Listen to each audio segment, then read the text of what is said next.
What is going on, you beauties, and welcome back to another Marvel Rivals video. And today I want to talk about solo queue and what it's like to be stuck in elo hell. Now, as a solo player, mainly tank and some support, managed to hit Diamond 2. And to be honest, I did this quite comfortably.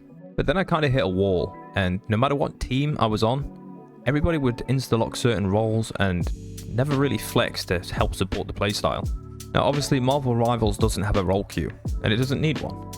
And it's not always best to have a 2-2-2 composition.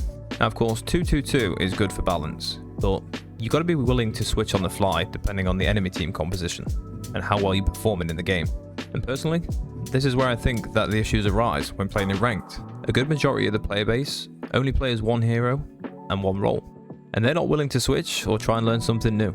And of course, that's not very helpful if you get enrolled in a game and nothing changes on your team. You're still going to lose that game. And this is where people need to have the confidence to say, I'm not performing very well, can we swap roles? But nobody really does that. And 90% of the time, I find myself just filling whatever role is left.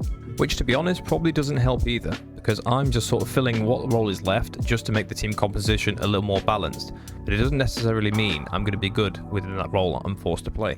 Maybe that's just me, and maybe a lot of other people do it as well. And I'm trying to be selfless for the best of the team. But maybe I need to not compromise myself and just stick to whatever role I'm comfortable with. Marvel Rivals has only been out a month, so a lot of players are still learning. We're all learning. But to really get the best out of playing ranked, you kind of have to take a look in.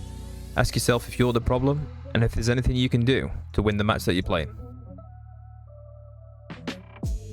Based on my own personal experience, a lot of time you'll get 3 or 4 people that insta-lock DPS and will not switch to any other role. They'll lock somebody in like Spider-Man and then drop maybe 3 kills in an entire game. And then if you or somebody else says anything to that person, you're the one at fault. You weren't tanking enough, or the healers weren't healing enough. It doesn't really matter which way you look at it, but people get an ego. And this is not a game for an ego. And the ones that are usually the loudest are the ones that are the problem. I have a huge amount of games where I'm the only tank, and then it's normally 3 DPS and 2 support. And when I am the only tank, there seems to be a lot of hate towards myself, even though I block 50 or 60k damage. And in half of these games, I still get the same amount of damage and kills as any of the DPS players. But somehow, it's still my fault.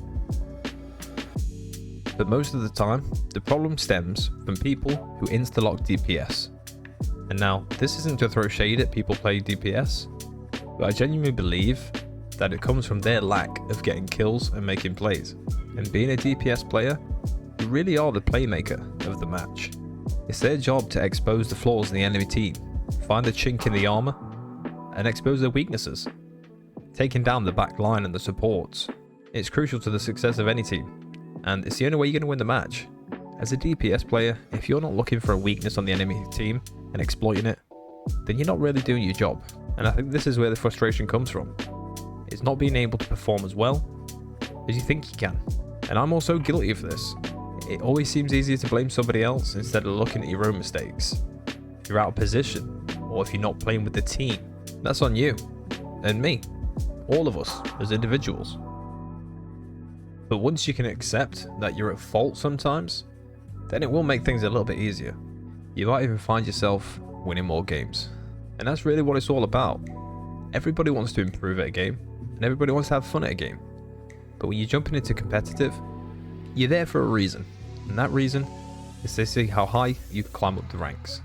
So whether you're a tank main, a DPS, or a support, go out of your comfort zone, learn somebody new, learn a new role, and help your team succeed in ranked. I'm not saying learn all the heroes that are available.